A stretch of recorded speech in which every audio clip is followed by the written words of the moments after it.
Coming up, the NFL free agency period is underway, and Joe Schoen and the New York Football Giants are already making some in-house moves. But how will it impact what they do in free agency and ultimately the draft next month? We dive in next.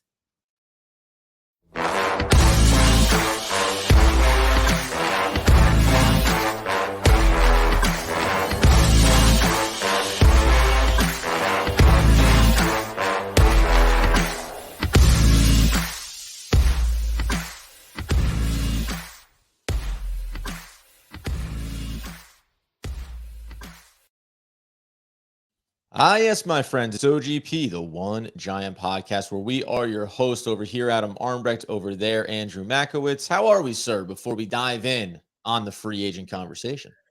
I am doing good. It's nice to see some familiar faces come back to the Giants. Feels like, Joe Schoen talked about getting a steady foundation. Adam, I'm feeling good. All the good feels. It feels like the Giants have a lot of positive things coming out of the beginning of the offseason. Yeah, it's interesting. So, this offseason is going to look different than it did last year. We've already heard Joe Schoen talk about that. They're going to have more money to spend. There's still things that are going to happen here. The continuing negotiations with Saquon Barkley, and what that's going to look like for him potentially long-term with the Giants. And then other moves. Dexter Lawrence extension seems to be getting some real traction this offseason, which will obviously provide the Giants with some additional cap relief. And then Leonard Williams. We haven't heard anything about that, which I find somewhat interesting. We'll see where that goes with a really big number on the books for this upcoming season. But they've made some flexibility here. And we know we have Kenny Golladay earmarked to be moved off from as well. A dead cap hit number coming. Will it be pre or post June 1? When will the money be available? All these good things. It's all happening around the team. And Joe Schoen kicked it off, I think, in a fan positive way, although it comes with, I say strings attached, but it just comes with like interesting conversations. Sterling Shepard is being brought back on a veteran minimum, obviously still injured. I say interesting because the comments by Joe Schoen were, we're going to monitor his injury recovery. So this is a player that we all know, we all love, was around the team, was as big a cheerleader and supporter of this team this past season. And this is like a signing for a wait and see. I think it's a smart move. I think it's a feel-good move, but it doesn't necessarily mean anything yet for the Giants. Yeah, that's the interesting part. I think you're very astute, Adam, in the way that Joe Schoen kind of talked about it, as well as what the financials look like for this. Yeah. So this deal was a veteran minimum deal that was signed by Sterling Shepard. The yearly cash ends up being just about $1.26 million, give or take. But Adam, the key number is that none of it is guaranteed until week 1 of the regular season. So basically what this is, it is a pact between the Giants and Sterling Shepard to say, you can use our facility, continue to rehab, continue to get better. And if it looks great for both of us, then we will continue moving forward to week 1. But right now, it's just kind of like a promissory note to allow him to continue to train in case something happens while he's training in the Giants facility. Feels eerily similar to last offseason because that's exactly what it was. Does, yeah. He was coming off of an injury, and excuse me as I try to get something, maybe sleep or just maybe emotions, because I often get emotional talking about Sterling Shepard. Same thing happened, right? Coming back from injury, want to have him around the team, ability to use the facility. At the time, you said, I think correctly, hey, Sterling Shepard, it's smarter to be able to give yourself the ability to stay at the facility, have access to all the support, the medical staff, all that good stuff. Got back out on the field, looked good until obviously got injured again and wasn't available. Listen, hopefully he's able to come back healthy. I think it makes sense to have him around this team, especially at this cost. There's no real long-term commitment here, obviously beyond even not necessarily the start of the season. And the other thing to me is it's like, just remember, I know he's 30 years old, so wide receivers can fall off at that point, even if they're healthy in their career. This guy, just by like statistics, average yards per reception in his healthy seasons as a Giant, he's a top 30 wide receiver in the league. And, we've had conversations where it was like, hey, maybe he's going to push towards top 20. The health, no matter what, is going to make it a problem to really put too much stock or faith in Sterling Shepard. But I'm happy that they're willing to take that look when it comes to him and just seeing, hopefully, if he can get himself back healthy a little bit and be a contributor in any way this upcoming season. Now, what is interesting about this then, though, too, is I think this is such a low level, non-commitment commitment. But we know that the free agent market, as Joe Schoen said too, when talking about, number 1 wide receiver is important. Here's the problem. There's no number 1 wide receivers at home right now. Like that, his words of like, there's not a guy to go get here on the open market. There's a lot of options.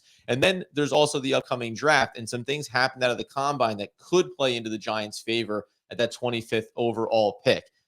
Just your thoughts on what it means here for the Giants in free agency. Do you think they're going to look at the landscape and say, is there a guy, knowing Darius Slayton is going to be a free agent, Richie James, obviously, right? You have Hodgins back in the fold here. You need to fill this thing out. I don't think the Giants can afford to walk into the draft saying we still need 3 wide receivers. Yeah, the tough part, Adam, that you mentioned is that there really is no number one wide receiver on the free agent market. It feels like this is a really down year in terms of a big time, big name guy coming in that can make a huge impact.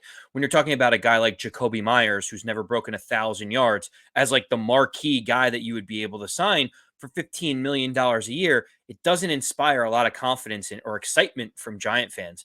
It is why everyone continues to talk about Odell Beckham being an option for the Giants, because while he is injured, we know that his best years at least have a higher upside than anyone else. Now, whether or not Giant fans want to continue down that path with Odell, knowing that he's often injured, he hasn't had a lot of touchdowns in the last few seasons, and also he's going to command a lot of money, that's a whole nother discussion. But I think it's safe to say that Odell has the highest upside of any of these wide receivers that are available right now. Yeah, sure. I mean, I don't really care. The reports are he wants $20 million a year on a contract. There's no way the Giants are going to go into those waters. And it's funny because on the one hand, I'm talking about the feel-good story of Sterling Shepard, who's a guy that can't stay healthy, etc. Also, OBJ, one of those guys, but certainly a higher profile guy and someone that's had bigger success. Like, I get what the upside of that could be. I really cannot get invested in those discussions. And I don't think, if you're the New York Football Giants, you have Wan'Dale Robinson coming into his second season with injuries. You have the question about Darius Slayton. You mentioned Jacoby Myers. Like, Darius Slayton has 15 career catches over his short, young career for whatever he is or is not, right? So, like, you have a guy in-house in that regard.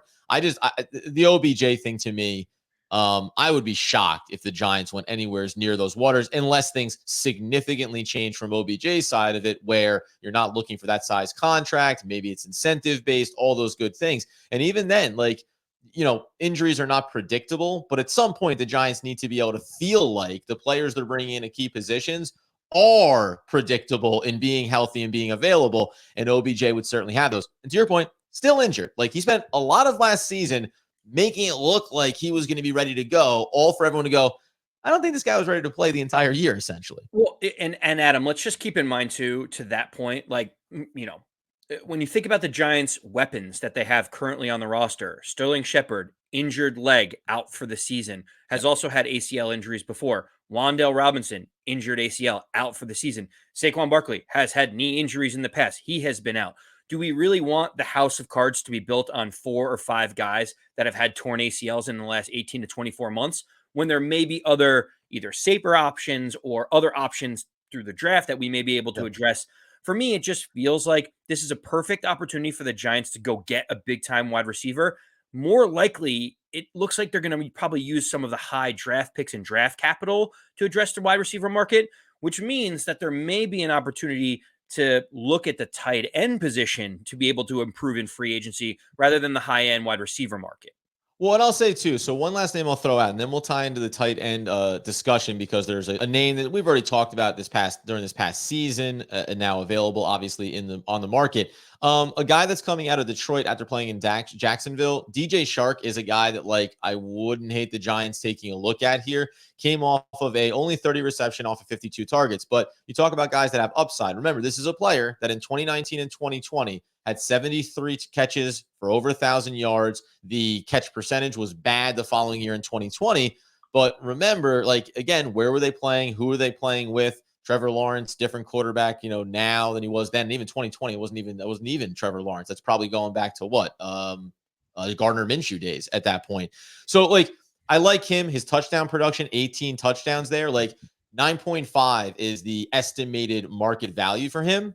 That's not a terrible number. Now, again, this isn't talking about hierarchy of positional needs and where I think the Giants should spend first in free agency, where the value can be. We'll talk about linebackers later this week too. But he's certainly a name. And depending on how the market goes, one of two things is going to happen with wide receivers. Either dudes are going to start to get overpaid and it's going to get weird and you're not going to want to touch guys, even if they look like they could be productive because of the cost, or the league's going to kind of collectively agree it's a soft market. and we'll give out deals, but they're not going to be anything astronomical, at which point maybe the Giants can bring in a body, maybe even bring back Darius Slayton because his market doesn't look so strong, and go from there. But we'll have to wait and see. To your point about getting to tight end room, so two things have happened here. At the top of the draft coming out of the combine, one of the guys that pre-combine I was getting excited about for the Giants on the defensive side was going to be Deonte Banks, the cornerback. Here's the problem. He looked electric at the combine. He did everything perfectly there. And even though he's like 25th overall, right on the nose in ESPN's big board, all of the mock drafts now have him going a little bit sooner. The benefit, a guy like Zay Flowers is seemingly fall into a place where at least 60, 70% of the time he can be there for the Giants to go get. So it does create a new avenue there. I'll talk a little bit more about where I think the true value is at 25th pick for the Giants. It feels like a weird spot, at least right now. But the other way they can go at 25, a way that you and I don't think they should go, is tight end, because you can get a weapon. That's also a receiving weapon. But you've been dying, Andy, to get a former Miami Dolphin into a New York Football Giants uniform. This feels like a 2-year journey for you, if I'm not mistaken. So listen, I can admit when my, just like your palate changes and you like Sure. certain wines and certain foods that really, excite you. I wanted to say one thing. A lot of people are talking about the tight end position and maybe using it on, the 25th pick in the draft on the tight end position. You and I could not disagree with that more. It is not a top of the line premium position. You don't need the 50-year option on things like that. I think you and I both agree. Whichever wide receiver that might fall, if Joe Schoen likes him, I would much rather them do that. Well, one person that you're talking about who has connections to the greater New York, New Jersey area is Miami Dolphins' Mike Giseck. He kind of got phased out by Mike McDaniel in Miami. Didn't really get too many snaps for the Dolphins. I had said the Giants should take a flyer on him and move on with him. I am completely doing a 180, and I am fully out on Mike Giseck. Nice. And the reason why is not necessarily how I feel, but it's reading the tea leaves and what Joe Schoen cares about. And Mike Giseck fits none of the things that Joe Schoen actually looks for when he wants a player on offense. Yeah, that's funny. So it's a good reminder that you can, like, 2 years ago when you're looking at a certain player and you go, hey, he could fit in here. He can do X, he can do Y, but new regime, new coaching staff, new offensive system. And I mean, I'll combine it with the fact that we have a player in, Daniel Bellinger. That's one of the reasons why you and I think in the draft, hey, do I want to add another tight end? Sure. But I'm perfectly comfortable at 128, 162, seeing where the tight end market looks in the draft and still adding a really talented player as opposed to maybe going and overspending. Per Spot Track right now, Giseck is at 8.2 million on the market value. Like, again, that's a hard pill for me to swallow. And in a world where you told me that Joe Schoen was willing to spend $10+ million on the open market, the one thing I would say, and I bring up that number because there's another guy who's going to be on the market, and that's Dalton Schultz, formerly of the Dallas Cowboys.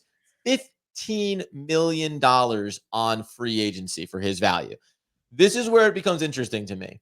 I am against drafting a tight end in the first round, but if Joe Schoen was going to start to indicate that he was willing to spend upwards of $15 million on the position in free agency, which I don't think he is, then I would say, well, if you're putting that high of a premium and value on getting that player, then let's open door number 2. That is the draft, and maybe it's a lot higher than I would prefer, but I'll take the much lower cost value there, especially on how the draft board could fall, right? So, like, some of these things are very financially based, especially if we're making choices between getting a tight end in free agency or a linebacker or a wide receiver or an offensive lineman, right?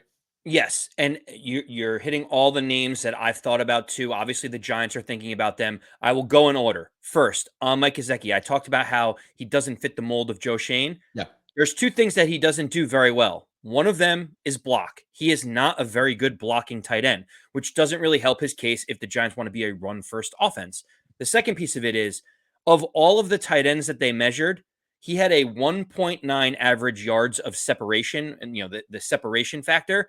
It was the lowest of any tight end that was measured throughout the entire season. And when you hear Joe Schoen talk about big-bodied wide receivers or smaller ones, he's like, I don't care what their size is. I care about how much separation they can get. So if you're hearing Joe Schoen talk about that for the wide receivers, if the guy doesn't block well and doesn't get good separation, I can't see Joe Schoen paying a bunch of money to be like, yes, please, let's give you $30 million just to come in here and do that. So that's the advanced metrics on Giseck. What I will say is Dalton Schultz, $15 million is a lot. Run blocking grades on Dalton Schultz vastly improved. He was the 5th best run blocking tight end last year. He said he prides himself on that. He's gotten better. So he is an explosive red zone target. He is getting better in the run game so he can play all 3 downs. Yeah. I do like him, Adam. But at $15 million, you're basically saying we're foregoing the top of the line free agent market on the wide receiver front, and we're going to try to do this through the tight end position. Me personally, there's someone else that I think that fits the sweet spot for the Giants, and that would be Minnesota Vikings tight end Irv Smith. He's younger than Giseck. He's younger than Dalton Schultz. He is 6'2", 240 pounds. He is a guy that can block defensive ends strongly. He can block defensive tackles if needed be. He's a great guy in the run game. He's young. Yeah. He goes in about $10 million, so he fits in between where Giseck will be and Dalton Schultz, which may leave you money to go make decisions elsewhere, Adam. And so for me, I like the upside of a 24-year-old big-bodied athlete that is a good blocker today. That's a really good name to bring up because, like, you're scrolling through the list and you're seeing guys like Austin Hooper. And, you know, I think we all know where that path has gone, right? You see a guy like Tunyon out of Green Bay, which is like kind of interesting just because he's had productive years. His market value is around $5 million. So they're like, you know, this spectrum of low cost versus premium expenditures. But Irv Smith's a really good example, and we know because they have TJ Hawkinson in Minnesota now after making the trade with Detroit, right? So like that hierarchy has certainly shifted. And at $10 million, you would assume that Minnesota is going to have other areas of needs that they're going to want to address sooner. And then if they're thinking about replacing a guy that has that kind of skill set, well, we'll go to the draft and in a mid or late round pick, get a guy that's a good blocking tight end and on down the line. The Giants can look at it and say, hey, there's a bit more of a premium here. And if you're thinking about the development of, you know, Evans on the one side of our offensive line, hey, having a guy like that's great. If you're thinking, depending on how free agency or the draft goes, maybe getting additional offensive linemen is going to be a little more difficult. Hey, let's go ahead and check that box. And I actually think that Irv Smith, like when you watch him, he is one of my like from afar favorites where you just go, yeah, like, you know, he blocks and he takes on dudes. But then he's like casually productive as a receiver as well. Like, you know, he's not going to be the pure athlete that you expect from other players or higher profile names. I like that one. If you told me that like $10 million a year was the deal at 20, he's only 24 and a half. He'll be 25 in the upcoming season. That's the kind of signing at what, 2 or 3 years. You could say, oh, look, for the life of Daniel Bellinger's rookie contract, we'll have him paired with a guy that has some experience, has great blocking grades, and we can be productive with inside of our offensive scheme. I like that one a lot, man. That one's you. That's full credit for you. I didn't just talk at wind about it so I could then say like, and remember, I was the guy that brought it up. You're like, shout out for me discovering Irv Smith. Shout out. I mean, he went to Alabama. He's got the pedigree. He's got the size and stature to be really good. And he feels like the type of guy that Joe Schoen would invest money in, considering he is young. He has untapped potential. He, to your point, he's really good at, you know, pairing with Daniel Bellinger. You could do 2 tight end sets. And depending on how it works with fixing this offensive line, his size and stature on the outside will help that run game, you know, just overall. So for me, I would say if we're going to kind of dance in those waters, I don't know if I want a 30-year-old Hayden Hurst at $8 million on a 1-year deal, who's one of the worst run blocking tight ends in the league. Like, to me, I feel like those are the things that Joe Schoen values. And he's just a guy to keep in mind as we look forward to some of the free agencies. What I will say, and just kind of tapping on one of the other guys that didn't hit free agency for the New York Giants was Jamie Gillian. Yeah. Scottish Hammer, punter, is back on a 2-year, $4 million deal. It was just announced in the last 20 minutes, Adam, I believe. What's your initial thoughts on the signing with the Scottish Hammer coming back for year 2? This is funny. So we talked about this. I think that this is an example of when the players on your team, you hyper focus on what feels like could be real issues or problems. What do we know about for sure about Jamie Gillian? Not a great directional kicker, right? Wasn't fantastic at pinning guys inside the 20s, had struggles, inconsistent. We saw the quotes from Joe Schoen, or if you didn't see them, it was, we think that he's still a very young player and is still figuring out his craft. He's only 3 years into the league, 3 full seasons in the league, having played in Cleveland prior. And if you go and look at it, he got back to his like rookie year in terms of production in the yardage that he was putting down the field here. I actually, there's some of the numbers that I had down on him, which are going to be like misguided because there's ties, guys that had the same type of numbers in different categories. But it was funny because when I went in and looked at it, like in the old, where there are clear areas that we need him to improve. But if I go into my notes, I had it where he is 15th in the average punts yards per game. He had 46.8, I think it was. He was now, here's one of the problems, 26th in net yards. Now, one side of that is Jamie Gillian, the Scottish Hammer, is out punting coverage and not giving these guys a chance to get down there. The other one is the Giants had terrible special teams last year. So maybe if we were more productive in that phase of the game, they would be better. 11th in total net yards, 9th in total punts. So, he's both being productive in the volume, but then also the yardage is commensurate with that, which I think matters. 15th in terms of being inside the 20. And how about this for one? A high volume guy. He was 4th in fair catches, but only 26th in down punts. And that was my biggest one. I know this is long-winded on punting, but 26th in down punts means what? You're doing enough hang time, enough of the big leg that your coverage team is getting down there, calling for fair catches. That's good. What's even better, though, is when you have the opportunity to pin a team, have that ball bouncing around the 15, the 12, and getting towards the goal line and letting your special teams come in and down those. Those were few and far between. Are there areas for him to improve? Of course. But when you go look at the stats, he's a top 20-ish kind of punter in the league, maybe a little bit better. It's a 2-year deal for $4 million that can get to $5 million with some incentives. You need a punter in this league. There are 12 to 15 guys that would be worse options. I hope that nobody's really sweating this very relatively small commitment. Well, listen, Adam, any longtime listener of OGP knows that you hate the special teams. You hate the kickers. You don't even consider there to be 3 phases of the game. So this for you, there have been times when I've ignored them as being part of the. That is true. You just even forget that they're even on the roster when we're building out the roster. I will say you gave us some decent statistics. What I think is, when you talk about, well, he was 9th in total punts. It's like I don't know if that's a good stat to be around it. It's neither pro nor negative for him. Right. It's just like they toted him out there the 9th most amount of times. And what I will say is, as a result of that, the advanced metrics that we look at, just not like how many yards you punt it, right, but his touchback percentage, 31st. That was the worst one. That's a real damning one for him. Yeah. Inside the 20 percentage, 31st in the league. Like both of those times when you're talking about pinning him deep, you mentioned it before, he has struggled mightily. His hang time percentages is really good too. That's the frustrating part. He's giving people a chance to get down there. The other one is punt EPA, so the expected points added was negative 0.01, which puts him 23rd out of 35 punters. So he is, by most metrics, a bottom third punter in the league, and the Giants are paying him with the 12th highest average annual salary. So they're saying we're expecting him to improve. Yeah. And in an area where Joe Schoen has been counting nickels and dimes and dollars and cents to be able to make a roster, it seemed fascinating to me that he wanted to bring him back for more money than, say, a veteran minimum, because he still sees something there. And so, yes, is it a couple $100K? Is it $500,000 more than I expected him to even re-sign for? Sure. But he really does need to improve, because he's one area. The Giants special teams was bottom 5 overall in the league. And that was with Graham Gano hitting 90% of his field goals. Like, our kicker is amazing, and we're still bottom 5 in the league.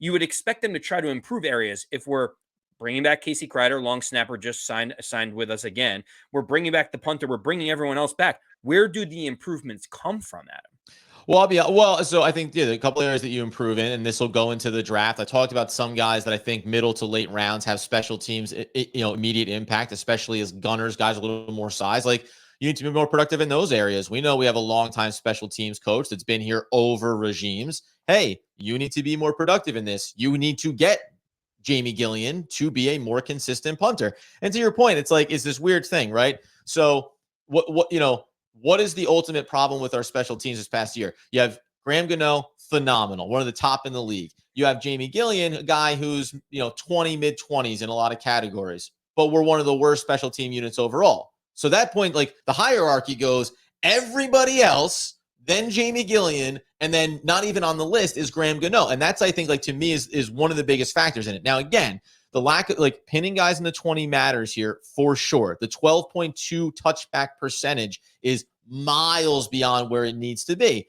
But like, again, I don't know if those little incremental changes are as hard to correct or make mild adjustments to as we might think, right? Like Jamie Gillian, you're bombing these things. So spend the entire offseason working on your directional punts. Like that's it. The leg's already there. Don't worry about the leg. Just worry about directing these kicks into the corners, coffin corner punts, opportunities for special teams to get down there. If he marginally improves, he'll be like the 15th best punter in the league this year. And like, it won't, you know what I mean? Like ultimately it won't matter. And by the way, I also think like we're talking about some bad drives, stalled drives where Jamie Gillian improperly was going, I'm going to smash this thing because we're on our own 26. And it turns out he can bomb that thing out and then lose net yardage when it goes into the end zone or whatever the case may be. Like, get it a little refined, tighten it up. Like, I'm not sweating it. I think that's mostly what like my big takeaway here is like, please don't have me have like fans being like, what are we doing with Jamie Gillian? Because it's not going to matter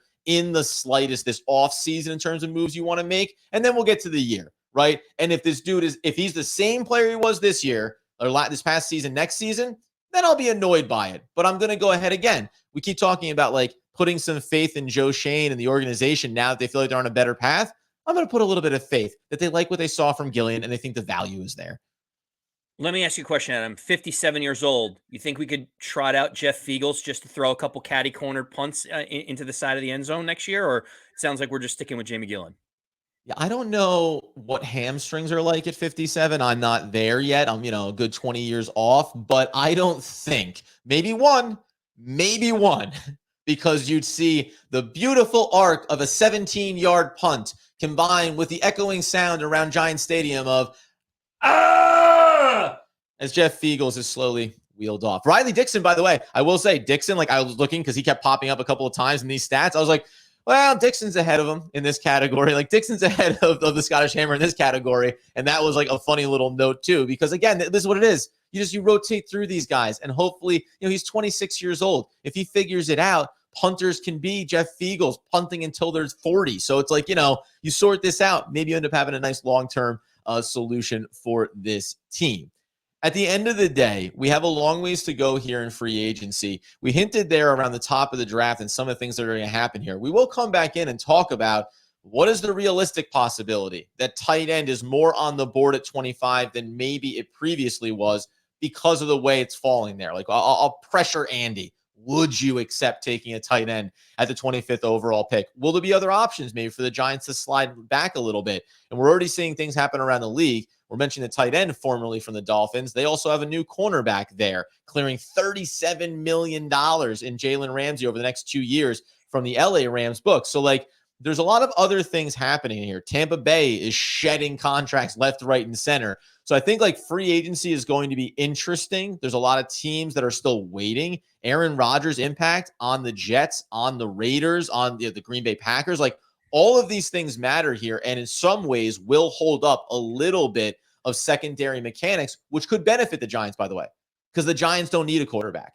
So they get to go to the market and say, yeah, those teams are waiting before they make decisions on linebackers, cornerbacks, tight ends, wide receivers.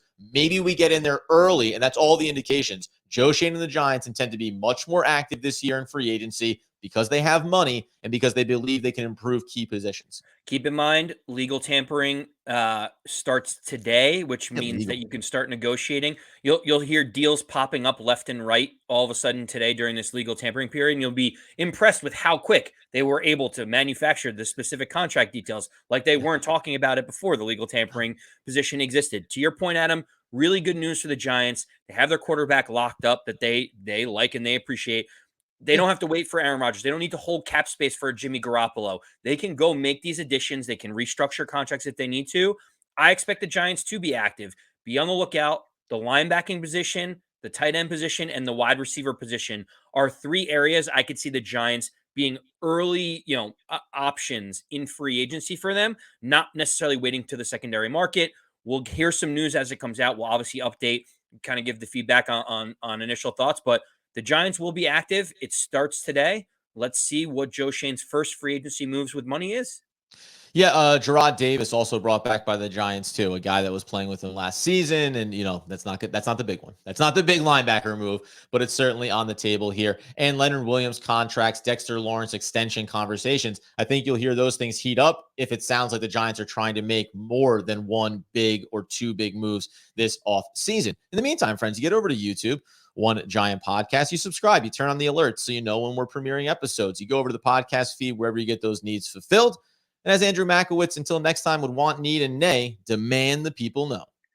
As always, let's go Big Blue.